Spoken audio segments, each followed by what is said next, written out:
കൊടുങ്ങല്ലൂരിൽ ആയുർവേദ സ്പെഷ്യാലിറ്റി ആശുപത്രി സ്ഥാപിക്കണമെന്ന് AMAI ആവശ്യപ്പെട്ടു. കൊടുങ്ങല്ലൂർ കേന്ദ്രീകരിച്ച് തീരദേശ മേഖലയിൽ ആയുർവേദ സ്പെഷ്യാലിറ്റി ആശുപത്രി സ്ഥാപിക്കണമെന്ന് Ayurveda medical association of India ജില്ലാ സമ്മേളനം ആവശ്യപ്പെട്ടു. TN പ്രതാപൻ MLA സമ്മേളനം ഉദ്ഘാടനം ചെയ്തു.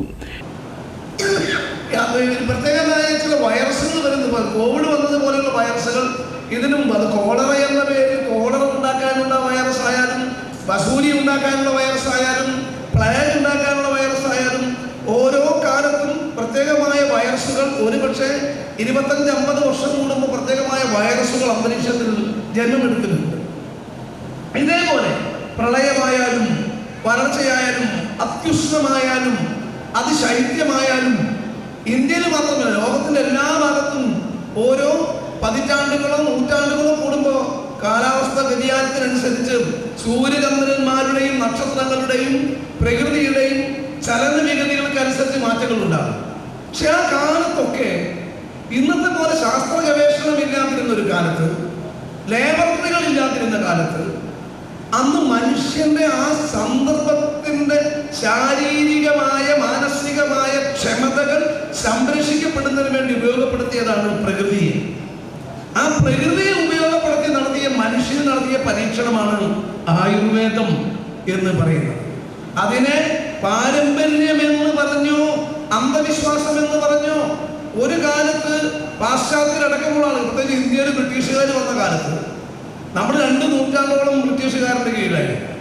ഒരിക്കൽ പോലും ബ്രിട്ടീഷുകാരൻ ആയുർവേദത്തെ പ്രോത്സാഹിപ്പിച്ചിട്ടില്ല. അതിന്റെ ഹിസ്റ്ററി, ആയുർവേദ ഹിസ്റ്ററി എടുത്ത് നോക്കിയാൽ മനസ്സിലാവും. ഒരിക്കലും, കാരണം ബ്രിട്ടീഷുകാരുടെ മോഡേൺ മെഡിസിനാണ്. മോഡേൺ മെഡിസിൻ ആരംഭിച്ച കാലം, കുറേ കൂടി മോഡേൺ മെഡിസിൻ ലോകവ്യാപകമായ കാലം. മോഡേൺ മെഡിസിൻ ലോകവ്യാപകമായ കാലത്ത് ബ്രിട്ടീഷുകാരന് ആയുർവേദം എന്ന് പറഞ്ഞതിനോട് ഭയങ്കരമായ അവജ്ഞയും നാടൻ ഭാഷ പ്രയോഗിച്ചാൽ പുച്ഛവും ആയിരുന്നു. പക്ഷെ അത് മാറി, ഇന്നത് മാറി. ആയുർവേദം ലോകം അംഗീകരിക്കപ്പെടുന്ന കാലത്തിലേക്ക് അനുസരിച്ച് ആയുർവേദത്തിന്റെ റീസെറ്റിംഗ് നടക്കുന്ന ഒരു കാലമാണ്. 2005 ലോകാരോഗ്യ സംഘടന പാരമ്പര്യ വൈദ്യശാസ്ത്രത്തെ സംബന്ധിച്ചൊരു നയം ഉണ്ടാക്കുന്നത്. 2005 ET ടൈസൺ മാസ്റ്റർ MLA മുഖ്യാതിഥിയായി. ജില്ലാ പ്രസിഡന്റ് ഡോക്ടർ PK നേത്രദാസ് അധ്യക്ഷത വഹിച്ചു. ആന്റി മൈക്രോബിയൽ റെസിസ്റ്റൻസ് സംബന്ധിച്ച് ആയുർവേദ ഡോക്ടർമാരും വ്യവസായികളും തമ്മിൽ ചർച്ച നടന്നു. സമ്മേളനത്തിൽ ഡോക്ടർ ഉഷ PA പ്രസിഡന്റായും ഡോക്ടർ ഹനിനി M രാജ് സെക്രട്ടറിയായും ഡോക്ടർ അരുൺ കബീർ ട്രഷററായും doctor VR Aneesh, doctor Sayuj Paul എന്നിവർ വൈസ് പ്രസിഡന്റുമാരായും doctor Megha Dhanesh, doctor Gokulan MS എന്നിവർ ജോയിന്റ് സെക്രട്ടറിമാരായും ഡോക്ടർ ആര്യ മൂസ് വനിതാ കമ്മിറ്റി ചെയർപേഴ്സണായും ഡോക്ടർ ഷഹാന ജലീൽ വനിതാ കൺവീനറായും തിരഞ്ഞെടുക്കപ്പെട്ടു. ഡോക്ടർമാരായ Abdul Rahman, Sayuj Paul, KM Jose, Siri Sooraj, VG Udayakumar, Tindu Elizabeth, M Arjun എന്നിവർ സംസാരിച്ചു.